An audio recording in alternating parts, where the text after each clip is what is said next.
Bendiciones para cada uno de ustedes. Me gozo por el gozo que tenemos de poder convivir este tiempo por nuestro estudio que estamos haciendo de la epístola a los Efesios. Y el día de hoy vamos a proseguir, bueno, con el estudio que estamos haciendo y gracias a Dios por la oportunidad, ¿verdad? Ahora vamos a estar compartiendo la lección número 7 de nuestro estudio y el tema que tenemos para el día es pon tus manos sobre la riqueza o sobre tu riqueza, la cual está basada en el capítulo 3, con énfasis en los versículos 14 al 21. Obviamente que en el proceso siempre usamos diferentes escrituras porque tenemos que ver el contexto, el texto y el contexto de lo que el apóstol Pablo nos presenta. Y claro, es lo mismo que hacemos cuando estamos estudiando la Biblia, ¿verdad? En cualquier porción que estemos viendo al momento. Entonces, queremos ver que este pasaje, el que vamos a tratar en este día, es la segunda de dos oraciones registradas en Efesios. El apóstol Pablo hizo dos oraciones y están registradas. Y en la primera en particular, en la primera oración, el énfasis está en iluminación, registrada en Efesios capítulo 1, los versículos 15 al 23. Yo espero que ustedes, conforme reciben sus lecciones cada semana, cuando les llega su email, que usted está agarrando su Biblia y que está leyendo todos estos pasajes, porque eso ayuda a que tengamos la iluminación, el entendimiento de las cosas que estudiamos de énfasis en cada lección presentada. Entonces, si miramos aquí, en esta primera oración, el énfasis, ¿verdad? Como hemos dicho, está en iluminación. Veamos aquí, por ejemplo, los versículos ya mencionados que dice, por esta causa también yo, habiendo oído de vuestra fe en el Señor Jesucristo. Esto es lo que les escribe el apóstol Pablo a los Efesios, que ha escuchado, ha oído de la fe que ellos tienen en el Señor Jesucristo y dice, y de vuestro amor para con todos los santos. No ceso de dar gracias por vosotros, haciendo memoria de vosotros en mis oraciones. Fíjese lo que está diciendo. Les comunica que no cesa de dar gracias por ellos, ¿verdad? Y mencionarlos, para que el Dios de nuestro Señor Jesucristo, el Padre de gloria, os dé espíritu de sabiduría. Por favor, subraye o marque esa palabra. El propósito de la oración del apóstol Pablo era para que Dios el Padre les diera espíritu de sabiduría y de revelación, otra palabra que deben de subrayar, porque estas son palabras claves que vamos a estar viendo en este estudio. Entonces, sabiduría, revelación, y dice en el conocimiento de Él, no en ningún libro, en ninguna revista o cualquier otra palabra que otra persona pudiera tener, pero en el conocimiento que está en Él, en Dios el Padre. Y dice, alumbrando los ojos de vuestro entendimiento, no los ojos físicos obviamente, sino que esos ojos espirituales de nuestro entendimiento para poder captar lo que Él nos quiere decir, para que sepáis, ¿verdad? ¿Con qué propósito? ¿Cuál es la esperanza?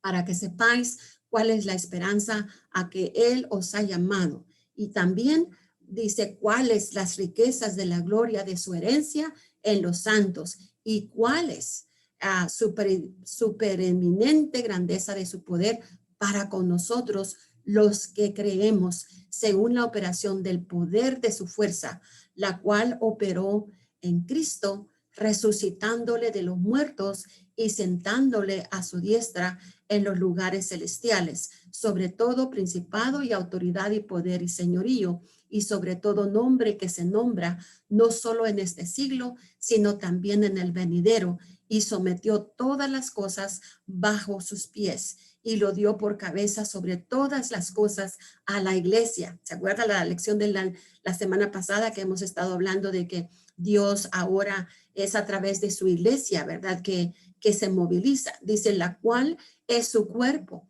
la plenitud de aquel que todo lo llena en todo. Tremendo pasaje, mucha enseñanza que hay aquí en estos versículos. Y subraye esas palabras que son claves a través de este pasaje. Y Pablo quiere asegurarse que los efesios están comprendiendo, orando por ellos para que Dios les dé espíritu de sabiduría, espíritu de revelación en el conocimiento de Él, para que dice, alumbrando los ojos de vuestro entendimiento, para poder captar cuál es la esperanza a la cual Él nos ha llamado y cuál es la riqueza de su gloria, que es nuestra herencia, porque dice herencia en los santos, y cuál es la supereminente grandeza de su poder para nosotros. Y luego dice cómo Cristo fue resucitado dentro de los muertos y entonces dice, se fue y se sentó a la diestra en los lugares celestiales sobre todo principado y autoridad y poder y señorío. Y entonces ese poder de Cristo está en la iglesia, lo cual somos nosotros. Poderosa palabra en estos versículos que el apóstol Pablo, inspirado por el Espíritu Santo, escribe a los efesios y por lo consiguiente es palabra viva y eficaz para nosotros el día de hoy de igual manera. En la segunda oración que Pablo hace, el énfasis está en habilitación. ¿Cómo nos habilita, verdad? El poder de Dios. Y eso es lo que vamos ahora nosotros a enfocarnos. En esta sesión, oración número 2, estaremos aprendiendo acerca de cómo ser, ¿verdad? Cómo ser nosotros los hijos de Dios en esta habilitación que Dios nos da. Entonces, no se trata tanto de ser como ser, sino dice poner las manos sobre lo que Dios tiene para nosotros y por la fe convertirlo en una parte vital de nuestras vidas. Pablo estaba diciendo, quiere asegurarse que los efesios le dice, yo quiero que pongan sus manos sobre la riqueza y que te des cuenta cuán vasta es esa riqueza que Dios tiene para tu vida y que comiences a usarla. Entonces, no es solamente saber cómo ser, sino cómo nosotros utilizar, poner nuestras manos en esa herencia preciosa que Dios nos ha dado. Entonces, en esta sesión aprenderemos el proceso o el desarrollo de la segunda oración que hace el apóstol Pablo. Y para ello miraremos los 3 puntos que están enfocados en esta pantalla, que tiene que ver con la invocación que hace Pablo, la petición que él hace en su oración y luego estaremos viendo la bendición. Ese es el proceso que vamos a seguir en este estudio. Entonces, veamos el primer punto de la oración que el apóstol Pablo hace. Y con ello el primer punto, como ya dimos los 3, tiene que ver con la invocación. ¿Cuál fue esta invocación que el apóstol tenía?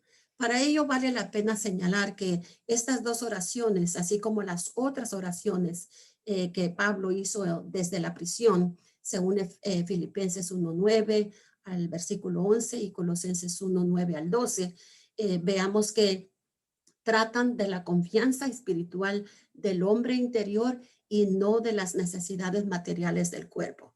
A veces cometemos o hacemos mucho énfasis en las cosas que se necesitan, como por ejemplo la salud, el trabajo, pedimos bendiciones materiales, físicas, pero aquí, y no hay nada malo con hacer eso, pero el enfoque del apóstol Pablo está en que la oración que él hace trata con las necesidades espirituales internas del individuo y no de las necesidades materiales del cuerpo, aunque por muy importantes que éstas sean. Entonces, fíjese lo que dice el apóstol Pablo. Y esto pido en oración, que vuestro amor abunde aún más y más en ciencia y en todo conocimiento, para que probéis lo mejor a fin de que seáis sinceros e irreprensibles para el día de Cristo, llenos de frutos de justicia que son por medio de Jesucristo para gloria y alabanza de Dios. Miren las cosas que está pidiendo Pablo, que está orando por los efesios. Dice, para que abundéis más y más en ciencia, que quiere decir en conocimiento, para que aprobéis lo mejor, ¿verdad? A fin de que seamos sinceros, irreprensibles para cuando el día de Cristo. Dice, por lo cual también nosotros desde el día que lo oímos, no cesamos de orar por vosotros y de pedir que seáis llenos del conocimiento de su voluntad en toda sabiduría e inteligencia espiritual. Otra vez, vea cómo la oración que hace Pablo desde la prisión. ¿Con qué propósito está orando de esta manera? Para que andéis como es digno del Señor, agradándole en todo, llevando fruto en toda buena obra y creciendo en el conocimiento de Dios, fortalecidos en todo poder, conforme a la potencia de su gloria, para toda paciencia y longanimidad, con gozo, dando gracias al Padre, que nos hizo aptos para participar de la herencia de los santos en luz. Tremenda palabra otra vez, ¿verdad? Que tenemos aquí. Y lo que suena muy fuerte aquí, ¿verdad? Son las palabras claves. Otra vez, si usted desarrolla esa costumbre de subrayar las palabras claves que ellas resaltan a través de los pasajes que hablan muy fuerte del clase de, o de la clase o del clase el tipo de oración que estaba haciendo el apóstol Pablo en particular en estos pasajes. Entonces, veamos en la invocación de Efesios 3, 14 al 15, Pablo dice, por esta causa, ¿verdad? Doblo mis rodillas ante el Padre de nuestro Señor Jesucristo, de quien toma nombre toda familia en los cielos y en la tierra. Fíjese, lo primero que nos llama la atención es la postura, ¿verdad? De Pablo. Él dice, doblo mis rodillas, doblo las rodillas. Esta debe haber sido una experiencia intranquila para el soldado romano que encadenado a Pablo, porque aunque Pablo estaba en la cárcel, pero acordémonos, como dijimos al principio, era una prisión al estilo domiciliario, ¿verdad? Y aunque había un soldado cuidándolo allí, Pablo tenía la libertad de recibir a personas, orar por ellos y despedirlos en oración y darles consejo, exhortarles, dándoles enseñanza. Y así como Pablo estaba encadenado, también podemos decir que el soldado que lo cuidaba las 24 horas del día estaba juntamente encadenado con Pablo y verle a él doblar sus rodillas, ¿verdad? Tal como lo dice aquí. La Biblia en ninguna parte ordena una postura, ¿verdad? En ninguna parte ordena una postura que la persona debe de tener cuando ora. Y algunos ejemplos que les he dado aquí, por ejemplo, tenemos que Abraham se paró ante el Señor cuando oró a Dios. Esto lo tenemos en Génesis. Luego cuando Salomón construyó el templo, que supuestamente iba a ser David su padre, pero no fue así, sino que fue Salomón quien lo construyó. Él se puso de pie cuando dedicó al templo y oró al Señor dando gracias. Luego David se sentó delante del Señor cuando oró acerca del futuro de su reinado. Y si recordamos al Señor Jesucristo, a Jesús se postró sobre su rostro cuando oró en Getsemaní. Ahí tenemos diferentes posturas, ¿verdad? O posiciones que una persona opta cuando va a hacer oración. Y sin duda alguna, quizá usted ha notado el énfasis en cuanto a la postura espiritual en los Efesios, ¿verdad? Y él dice, y él os dio vida a vosotros cuando estabais muertos en vuestros delitos y pecados, pero cuando confiamos en Cristo, él nos levantó de los muertos y nos sentó, dice la palabra de Dios, con Cristo en los lugares celestiales. Efesios 2, 4 al 6. Entonces estábamos muertos en delitos y pecados, pero Cristo nos levantó, ¿verdad? De esa condición pecaminosa y nos ha dado vida juntamente con Él. ¿Por qué estamos sentados con Cristo? ¿Verdad? Podemos caminar para agradarle, ¿verdad? ¿Por qué estamos sentados con Cristo? Porque en realidad podemos caminar para agradarle, según nos dice Efesios 4, versículos 1, el versículo 17, luego el versículo 2 del capítulo 5 y también el versículo 8 y el versículo 15. Y fíjese lo que dice aquí en estos pasajes escrituras que acabo de mencionar. Pablo dice, yo pues preso en el Señor os ruego que andéis como es digno de la vocación con que fuisteis llamados. Dios nos llamó y quiere que andemos como es digno, que representemos a Dios dignamente con nuestro testimonio, con nuestra conducta. Dice, esto pues digo y requiero en el Señor que ya no andéis como los otros gentiles. Ahora, desde la perspectiva espiritual, un gentil es una persona no necesariamente de raza, sino que se les dicen gentiles a los que también a los que no han conocido a Cristo, que andan en la vanidad de su mente. Y luego Efesios 5:2 dice, y andad en amor, como también Cristo nos amó y se entregó a sí mismo por nosotros, ofrenda y sacrificio a Dios en olor fragante. Y por este motivo, dice Pablo, ustedes den un testimonio que es digno, caminen en amor, ¿verdad? En unidad de espíritu. Dice, porque en otro tiempo eras tinieblas, mas ahora sois luz en el Señor, andad como hijos de luz. Ya no andemos como hijos de tinieblas, sino como hijos de luz.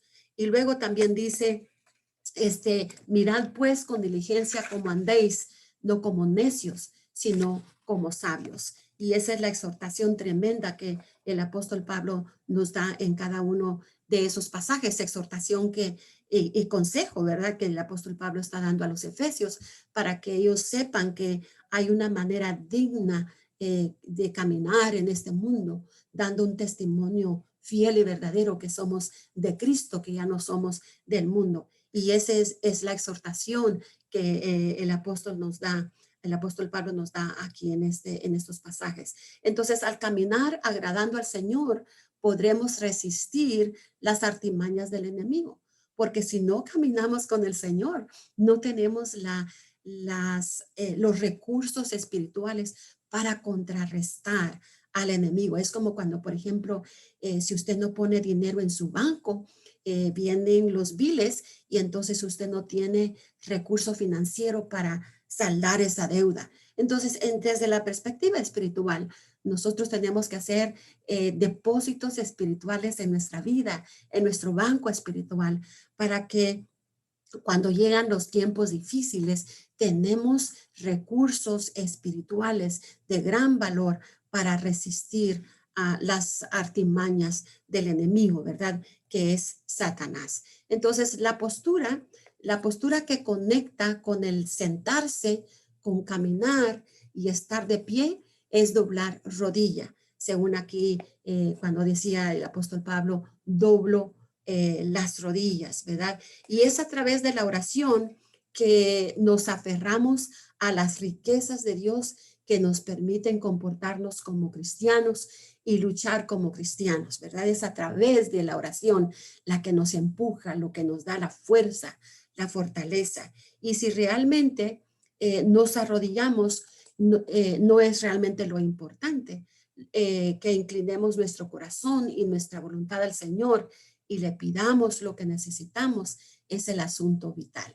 Entonces, muchas veces uno pudiera estar poniendo mucha atención en la postura física, pero lo que Pablo está diciendo es que, bueno, si lo queremos hacer, obviamente lo podemos hacer, pero el apóstol Pablo lo que quiere es que inclinemos nuestro corazón y nuestra voluntad al Señor y que le pidamos lo que necesitamos, y ese es el asunto vital en esta posición. Entonces, la oración de Pablo estaba dirigida al Padre, nuestro Señor Jesucristo. En la Biblia, la oración estaba dirigida al Padre por medio del Hijo y el Espíritu Santo. Ahí podemos verlo en Tesalonicenses 3:12 y 13. Y obviamente este es el patrón habitual, ¿verdad? De orar al Padre por medio del Hijo y el Espíritu Santo. Ese es el patrón, aunque encontraremos también peticiones dirigidas al Hijo, y también vamos a ver peticiones dirigidas al Espíritu Santo. En Efesios 1:3, Pablo llamó al Padre el Dios y Padre de nuestro Señor Jesucristo. Él era el Dios de nuestro Señor Jesucristo cuando Jesús estaba aquí en la tierra, porque como hombre, Jesús vivía en total dependencia de Dios su Padre. Y este título nos recuerda la humanidad de Cristo, ¿verdad? Pero Dios es el Padre de nuestro Señor Jesucristo, porque Jesucristo es el Dios eterno, por lo cual, por lo que este título nos recuerda también de su deidad. No solamente se sujetó en su naturaleza humana, donde dependió totalmente de su Padre mientras estaba en el mundo, en su misión mesiánica, pero también él era Dios el Padre, y ahí es donde también vemos su divinidad. Así es que hay un sentido en el que todos los hombres en general y los cristianos en particular comparten la paternidad de Dios. Todos nosotros, en cierto sentido, compartimos la paternidad de Dios. Y Pablo declaró que toda familia en el cielo y en la tierra lleva el nombre del Padre Divino. Esa palabra familia se puede, vamos a decir, esa palabra divina, o sea, de familia, ¿verdad? Ahí la tenemos en referencia, pero ahí vemos cómo en el cielo y en la tierra el nombre del Padre es divino. Y esa palabra familia se puede traducir como paternidad, que somos una familia a través de Cristo. Así que toda paternidad en el cielo y en la tierra recibe su origen y nombre del Padre. Él es el gran original de todos los demás padres, ¿verdad? No son más que todos los demás padres son solamente una copia. El original es él, pero en familia compartimos la paternidad de Dios. Si vemos ahí en el Evangelio de Lucas, el capítulo 3, el versículo 38, vemos que Adán es llamado el Hijo de Dios, refiriéndose a su creación, ¿verdad? Y luego los creyentes son los hijos de Dios por renacimiento. En otras palabras, no toda la persona que nace en este mundo es hijo de Dios por naturaleza de creación humana, que Dios es el creador del hombre. Desde esa perspectiva, pues somos la creación misma de Dios, pero los creyentes que han sido redimidos con su sangre, que le han recibido como Salvador, son los verdaderos hijos de Dios, pero por renacimiento, obviamente no físico, sino espiritual. Y ahí tenemos todas esas referencias que tenemos en Juan 1, 11 al 13 y primera de Juan, los versículos 3, 1 y 2. Así es que no todos los hombres son hijos de Dios por naturaleza. En cambio, son hijos de desobediencia e hijos de ira, según nos dice Efesios 2, 2 y versículo 3. Entonces, tiene que haber un renacimiento para que la persona sea agarrada o sacada de ese mundo de tinieblas. Así es que Dios como creador, entonces Dios es el Padre de cada persona, pero como Salvador es solo el Padre de aquellos que creen en Él y que le han aceptado como Salvador. Así es que no existe tal cosa en las Escrituras como la paternidad universal de Dios. No hay paternidad universal de Dios. Entonces, no existe tal cosa en las Escrituras como la paternidad universal de Dios que salva a todos los hombres. No es así. Debe de nacer de nuevo, tal como le dijo a Nicodemo, ¿verdad? Ahí se lo podemos ver en Juan, los versículos 7 del capítulo 3. Entonces, ahora vimos cuál fue lo primero, ¿verdad? Que el apóstol Pablo presentó, que tenía que ver con el primer punto que vimos. ¿Cuál fue el primer punto? La invocación, ¿verdad? Ya se me había perdido esa nota que no la tenía ahí, pero La invocación es el primer punto que él presenta en el outline o en el bosquejo que tenemos de este pasaje. Y el segundo punto de su bosquejo del apóstol Pablo en estos versículos, o del bosquejo que salió de estos versículos, es la petición. ¿Por qué cosas oró Pablo? ¿Verdad? Hizo petición en esta oración. Y ahí tenemos Efesios 3, 16 al 19. Entonces, hay 4 peticiones en esta oración que Pablo hizo, pero estas no deben considerarse peticiones individuales y aisladas, sino más bien son 4 solicitudes que son como parte como de un telescopio, ¿verdad? Una solicitud conduce a la siguiente y a la siguiente y así sucesivamente. No fueron peticiones aisladas, sino que todas una tras la otra. Entonces, Pablo oró para que el hombre interior pueda tener fuerza espiritual, lo que a su vez conducirá a una experiencia más profunda con Cristo. Y esta experiencia más profunda les permitirá agarrarse fuertemente al gran amor de Dios, que resultará en que ellos sean llenos de la plenitud de Dios. Entonces, en esta oración, Pablo estaba orando por fuerza, está orando por profundidad y tercero, por aprensión y cuarto, por plenitud. Estas son 4 cosas que presenta Pablo aquí en esta oración y vamos a verla una por una. Así es que veamos entonces primero cuando él habla acerca, ora por la primera que seamos personas de plenitud o de fuerza, ¿verdad? Efesios 3, 16 al 19. La presencia del Espíritu Santo en la vida, ¿verdad? Del creyente es evidencia de salvación. Sabemos que el día que fuimos salvos, Dios nos dio ese sello de que somos de Él, que le pertenecemos a Él y que su espíritu está en nosotros. Así es que es evidencia de que el hombre es salvo, según Romanos 8:9. Pero el poder del espíritu habita, ¿verdad? Perdón, habilita la vida cristiana. Y es este poder el que Pablo deseaba para sus lectores. Cuando dice en Hechos 1:8, recibiréis poder cuando el Espíritu venga sobre vosotros. Esa fue la orden, ¿verdad? A la cual fueron enviados para que ellos pudieran tener, le moví aquí al dedo a un botón y se me fueron las pantallas, pero gracias a Dios que ya estamos ahí de regreso. Entonces, eso es lo que está pidiendo Pablo, que este poder, ¿verdad? Que habita en el creyente, dice, recibiréis poder cuando el Espíritu Santo venga sobre ti. Y obviamente el Espíritu Santo ya está. Estamos viviendo en la era del Espíritu Santo. En el Antiguo Testamento era la era de Dios. Luego, si vemos los primeros evangelios en el Nuevo Testamento, esa fue la era de Jesucristo, cuando nació y vino al mundo.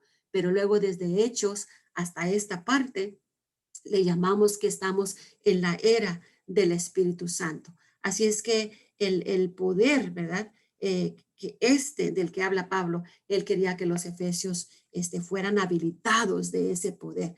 Y dice que Jesús, ¿verdad? También realizó su ministerio en la tierra en el poder del Espíritu. Él como hijo de Dios también fue lleno del Espíritu de Dios y pudo realizar todas esas maravillosas cosas que él realizó en el mundo.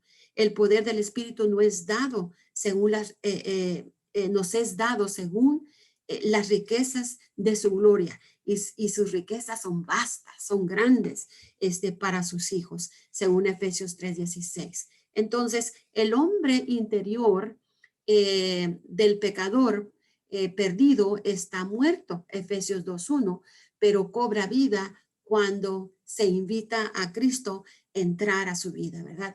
El hombre interior puede, por ejemplo, puede ver, puede oír, puede saborear y puede sentir.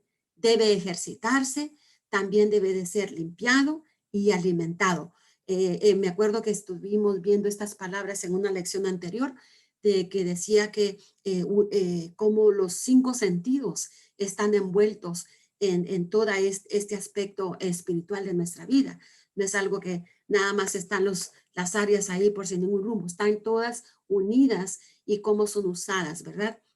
Entonces el hombre interior puede sentir, puede ver, oír, puede saborear, sentir, debe de ejercitarse, debe de ser limpiado y alimentado. Y la palabra de Dios nos da respuesta para esos puntos que estamos mencionando ahí. Entonces el hombre exterior está pereciendo, pero el hombre interior puede renovarse espiritualmente a pesar del deterioro físico externo, ¿verdad?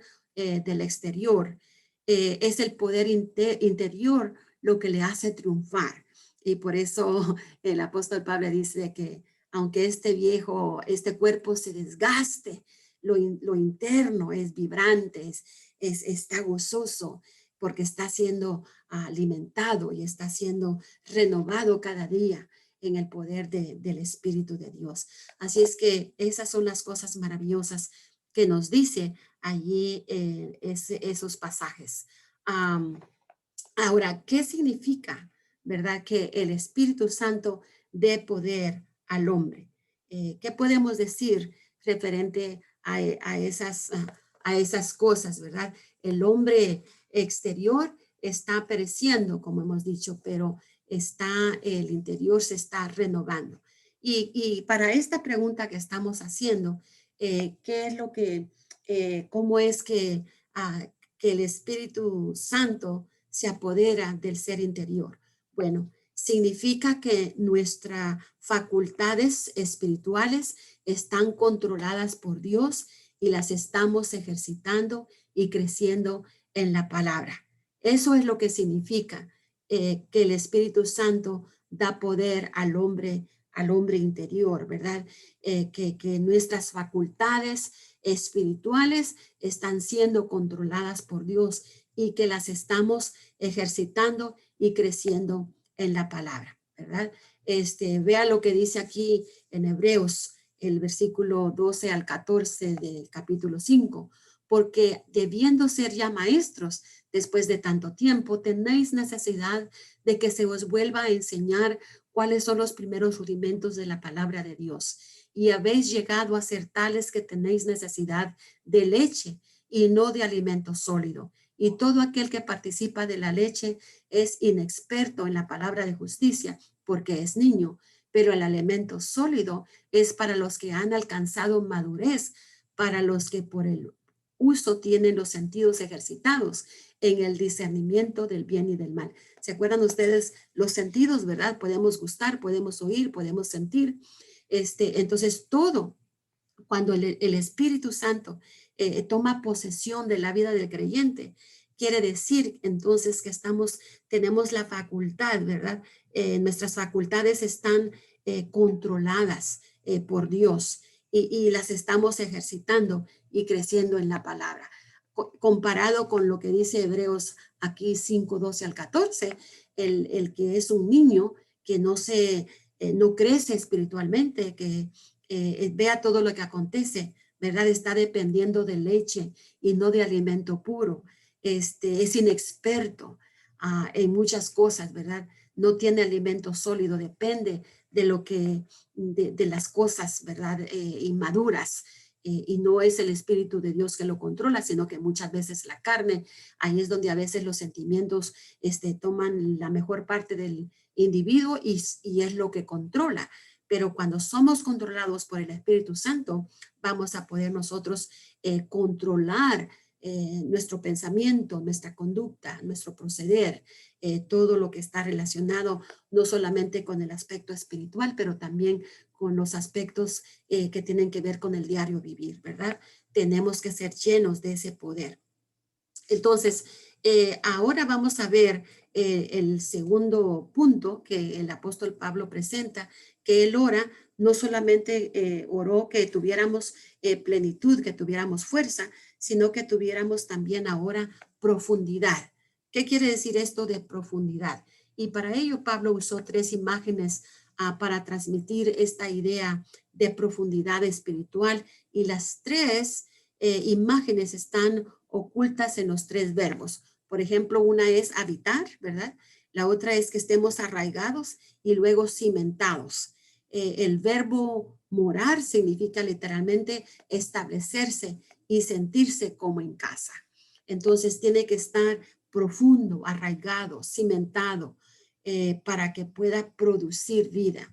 Hace unos días puse unas plantas en mi casa y luego se me quedó una en el garage y con todo el calor que ha estado haciendo después de, creo, 5 días de estar ahí adentro sin darme cuenta, las hojas, aunque estaban un poco verdes todavía, estaban tiesas.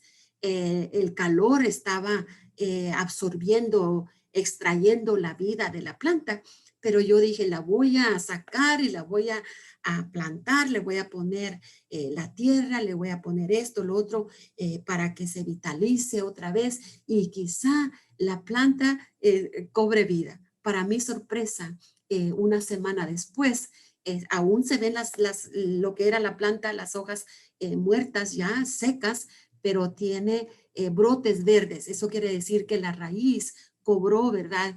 Se arraigó, se cimentó en la tierra y está cobrando vida. Entonces, lo mismo pasa con el creyente.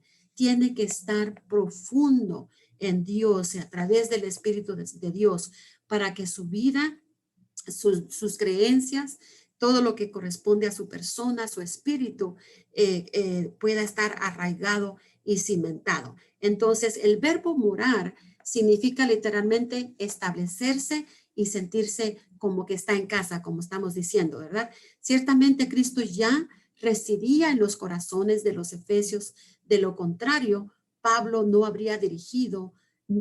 se habría dirigido a ellos como a santos, ¿verdad? Entonces, si eran santos, era porque Cristo ya había hecho casa en la vida de ellos, ya habitaba en ellos y por lo tanto su fe estaba arraigada en Dios. Y luego Pablo ahora le vemos que está orando por una experiencia más profunda entre Cristo y su pueblo. No nos quedemos nada más con las pequeñas cosas que saboreamos de un plato.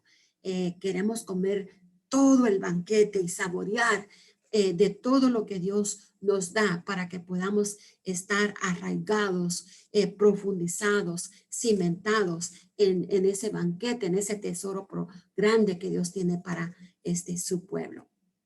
Tenemos algunos ejemplos de lo que estamos diciendo y en esto tenemos, por ejemplo, la visita del Señor a Abraham, ¿verdad?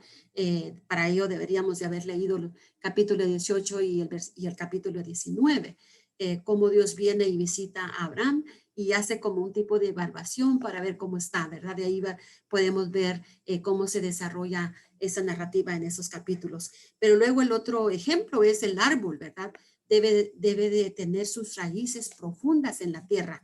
Y el capítulo 1, los versículos 1 al 3, es uno de los ejemplos más hermosos que tenemos en cuanto a esto en la Biblia, que habla acerca que de la profundidad del árbol, ¿verdad? Que echa su raíz fuerte y que aunque vengan torrentes y vientos y corrientes, no lo va a tumbar nada, porque su raíz está arraigada, está cimentada.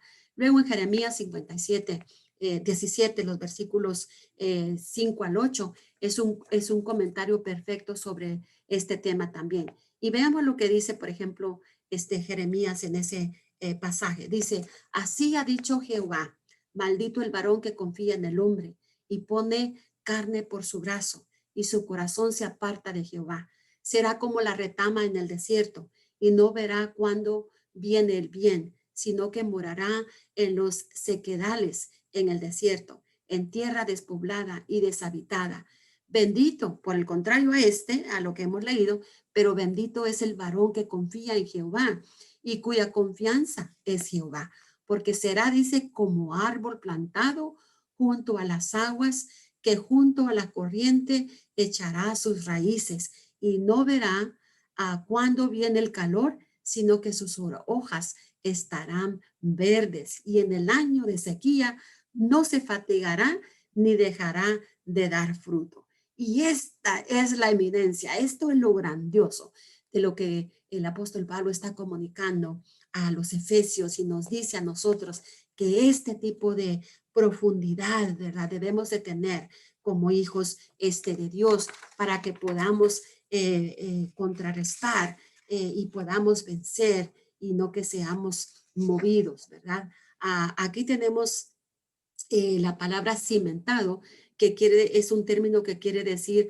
arquitectónica, es un término arquitectónico, ¿verdad? O sea, un arquitecto que va a edificar un edificio, una casa, se asegura que la base, el fundamento está bien cimentado para que ninguna lluvia, ninguna torrencia, ningún viento fuerte, huracán o cualquier cosa venga y interrumpa o que destruya la seguridad de esa casa, que sus cimientos se queden bien fortalecidos por encima del mal tiempo, ¿verdad? Entonces, la tercera cosa que Pablo o petición que hace en su oración es por aprensión. La palabra aprensión dice que es comprender y capturar, proviene de la palabra latina entender, que significa captar. Cuando tenemos aprensión, entonces capturamos, decirlo Tex-Mex es cachamos. La preocupación entonces de Pablo era que nos aferramos a las vastas extensiones del amor de Dios, que Dios tiene, ¿verdad? Para sus hijos. Es decir, que no solamente veamos las cosas por encimita, sino que podamos nosotros ver la profundidad y que podamos captar lo profundo de la dimensión de esa riqueza grande que Dios tiene para su pueblo, ¿verdad? Les quiero dar un ejemplo, por ejemplo, por decir un mono, ¿verdad? Con su cola prensil, se detiene en un árbol, es decir, su cola es capaz de agarrar la rama de un árbol y sostenerse y no se cae, ahí está colgado, puede estar por un tiempo largo ahí deteniéndose con la cola y no se cae. Entonces, nuestra palabra, comprender, conlleva la idea de captar algo mentalmente, mientras que la palabra capturar sugiere que lo guardas para ti mismo. En otras palabras, es posible entender algo, pero no hacerlo realmente propio. ¿Lo puedes entender? Pero ahí se quedó con entenderlo nada más. No lo hiciste propio, no lo hiciste tuyo. La preocupación entonces de Pablo era que nos aferremos a la vasta extensión del amor de Dios, que es grande, no tiene límite. Quería que viviéramos en 4 dimensiones. Cuando Dios le dio la tierra a Abraham, le dijo que caminara, le dijo por lo largo y lo ancho. Y lo largo y lo ancho era bastante grande, ¿verdad? No, era una riqueza, una bendición grande que Dios le estaba dando a Abraham cuando le dijo que todas las familias de la tierra serían benditas y te daré todo esto, ¿verdad? Esa fue la promesa de Dios a Abraham en Génesis 13, el versículo 17. Entonces Abraham tuvo que dar un paso de fe y reclamar su herencia. Si usted sabe que usted tiene una herencia y es suya, usted no quiere que nadie se la quite, usted va a pelear por eso que es suyo. Entonces Pablo, a través de la fe, reclamó su herencia. Entonces hoy tenemos una herencia en 4 dimensiones. ¿Y cuál es esa herencia que usted y yo tenemos? Es una herencia que la primera de la dimensión es anchura, la segunda es longitud, tercero es profundidad y 4 es altura. Anchura, longitud, profundidad y luego altura. Es algo grande, es algo vasto. La 4ª dimensión de Dios entonces es el amor, un amor que nos abraza y nos da sin ningún límite. Entonces, aquí hay una paradoja. Pablo deseaba que conociéramos personalmente el amor de Cristo, que sobrepasa todo entendimiento. Entonces, hay dimensiones, pero no se pueden medir. El amor de Dios es una dimensión grande que no se puede medir porque es vasto. El amor de Cristo que sobrepasa, dice, el conocimiento. Es paralelo a las inescrutables riquezas de Cristo que sobrepasa el conocimiento, según Efesios 3:8. Y somos tan ricos en Cristo que nuestras riquezas no se pueden calcular ni siquiera con la computadora más sofisticada. Con eso decimos todo, ¿verdad? Ya poniendo un ejemplo práctico del día de hoy, no podemos calcular porque no se puede, es vasto. Así es que ningún cristiano tiene que preocuparse por tener recursos espirituales, no se puede preocupar nunca, ¿verdad? Por tener recursos espirituales inadecuados para satisfacer las demandas de la vida. Si ora pidiendo fuerza espiritual y profundidad espiritual, será capaz de captar, ¿verdad? Poner sus manos en todos los recursos del amor y la gracia de Dios. Y es por eso que cuando ponemos nuestras manos en esos recursos que son vastos, que son grandes, que no tienen límite, entonces el cristiano puede decir, todo lo puedo en Cristo que me fortalece, porque esta fortaleza, esta llenura, este poder en mí, no viene de mí, sino que viene a través del poder de Dios por el Espíritu Santo que habita en mí. Así es que ningún cristiano, ¿verdad? Se debe de preocupar nunca por tener recursos espirituales. Ningún cristiano tiene que preocuparse nunca por tener recursos espirituales inadecuados para satisfacer las demandas de la vida. Todo lo que tiene que hacer es pedir y Dios, ¿verdad? Que es rico, le va a dar lo que está pidiendo según su voluntad. Ahora, la cuarta petición que Pablo hace es plenitud, Efesios 3:19. Y aquí en plenitud se dice que la naturaleza aborrece el vacío. La naturaleza necesita algo en que caer y producir, ¿verdad? La naturaleza aborrece el vacío. Esto explica por qué el aire o el agua fluirá automáticamente hacia un lugar vacío, ¿verdad? Que corre, es vacío el agua y el aire. Y la naturaleza entonces divina de Dios aborrece el vacío. Dios quiere que experimentemos su plenitud. Él no quiere caer en un vacío en nosotros. Él quiere caer en un corazón, en un terreno que es fértil, que tiene hambre del Dios vivo. Y quiere, al caer en su vida, Él quiere que experimentemos su plenitud. Entonces, lleno, ¿verdad? Lleno hasta la plenitud de Dios son las traducciones que podemos decir más precisas para lo que estamos diciendo. Entonces, el medio de nuestra plenitud es el Espíritu Santo, según Efesios, el capítulo 5, el versículo 18, y la medida de nuestra plenitud es Dios mismo. Entonces, no cometamos el error de medirnos con un cristiano, ¿verdad? Que no, nuestra medida es Cristo. La medida de nuestra plenitud es Dios mismo y la medida es Cristo. Por eso dice la palabra de Dios que el niño Jesús crecía, ¿verdad? En sabiduría en su fortaleza, la sabiduría de Dios. Entonces, eso es lo que el apóstol Pablo quiere para nosotros, que crezcamos a la medida de la estatura del nivel de Cristo, de su plenitud. Él es la medida.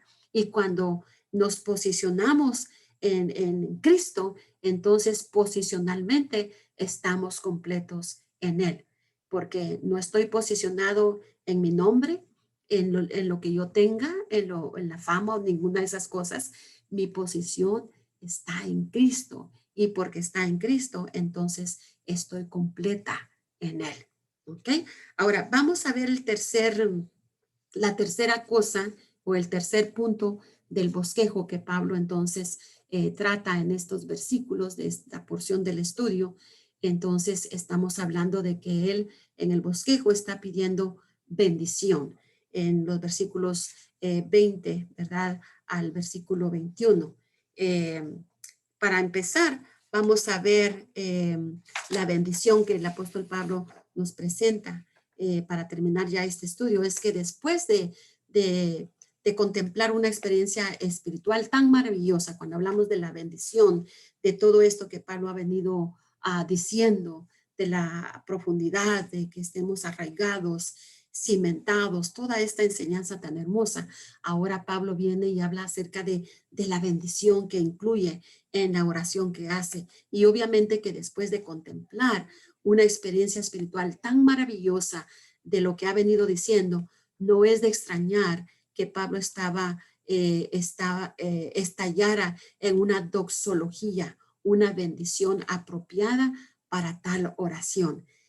Note nuevamente el énfasis trinitario en esta bendición que Pablo hace.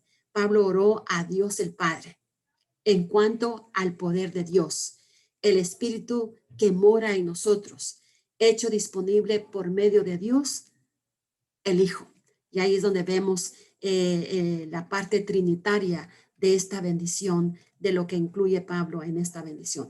Y él dice, y aquel que es poderoso para hacer todas las cosas, aquel, ¿verdad? Dios, Jesucristo, aquel que es poderoso para hacer todas las cosas. Nada, dice todas, nada es, no hay nada imposible para Dios. Y él lo dice en su palabra. ¿Hay alguna cosa imposible para mí? Ninguna. Dice, poderoso para hacer todas las cosas, mucho más abundante de lo que pedimos o entendemos, según el poder que actúa en nosotros. Entonces, Pablo parecía querer usar, por decir así, todas las palabras posibles para transmitir a los efesios la inmensidad del poder de Dios que se encuentra en Jesucristo. Él tenía todo el poder, ¿verdad? Como hijo de Dios. Y luego terminó los 2 capítulos anteriores que ya vimos con una alabanza a Dios por su gran victoria en Cristo. ¿Se acuerdan la victoria que él tuvo cuando venció la muerte y por encima de sus enemigos, él fue triunfante, ¿verdad? Nos dijo que el poder de Dios es tan grande que resucitó de entre los muertos y ascendió por encima de todos. Nos dijo que su poder es tan grande que ha reconciliado ha reconciliado a judíos y gentiles entre sí y con Dios. Y ahora está construyendo un templo, es para la gloria eterna de Dios. Eso lo tenemos ahí en esos pasajes que estamos viendo de Efesios 2, versículos 19 al 23. Pero en el párrafo que tenemos ahora ante nosotros, Pablo compartió la emocionante verdad de que este poder muy por encima de todo está disponible para nosotros. No es algo que está lejos, no es algo que no es obtenible, sino es algo que podemos nosotros tomar. Está disponible para nosotros. Vea la palabra, por ejemplo, poder. Este poder, según Efesios 3:7, es una palabra poder, quiere decir dunamis, quiere decir que es una dinamita que explota. El poder de Dios es poderoso. La palabra trabajo es energía. La palabra, entonces estamos diciendo, trabajo es energía. Ahí tenemos los pasajes delante de nosotros. Y este poder trabaja en nosotros. Es paralelo con Filipenses 2, 12 y 13. Es el Espíritu Santo que suelta ese poder, el poder de la resurrección de Cristo en nuestra vida. Entonces, desconectados de ese poder, desconectados de Cristo, podemos perder vitalidad, energía, ¿verdad? Perdemos vida y por eso Juan 15:5 dice que aparte de mí no podéis hacer nada. Entonces, como pámpanos que somos de Cristo, tenemos que estar conectados con la vid verdadera porque Él es el que produce vida. Él es el que da energía, vitalidad al ser espiritual, ¿verdad? Y Él es quien nos guía. Entonces, el consejo de Pablo, entonces, es que por ejemplo, cualquier cosa que hagamos hoy día es con el propósito de traer gloria al Padre, no al hombre, sino que cuando estamos conectados con Dios, esa fortaleza, esa inteligencia, esa sabiduría, consejo, todo lo que hacemos como hijos de Dios, cualquier cosa que hagamos hoy en día es con el propósito de traer gloria al Padre. Por lo tanto, dice Pablo, Pon tus manos sobre tu riqueza y apropiate de ella porque Dios te la ha dado, ¿verdad? No tienes por qué no pedís, dice Juan 4:2. Entonces, busquemos esa riqueza, pongamos nuestras manos sobre ella, apropiémonos de ella, porque Dios nos dio todos los recursos para que nosotros podamos ser llenos de su gracia, de su amor y de su poder. Entonces, para terminar, les dejo aquí con estas preguntas para que de esa manera podamos eh, estudiarlas y ver cómo pudiéramos contestar de acuerdo a lo que hemos leído, estudiado en esta lección. Y entonces vamos a vernos la próxima semana con el favor de Dios o esta semana el jueves para la lección que estarán recibiendo el día de hoy de la lección siguiente que es la número 7. Así es que cuídense mucho, nos estamos viendo y gracias por ser de tanta bendición para mi vida. Bendiciones.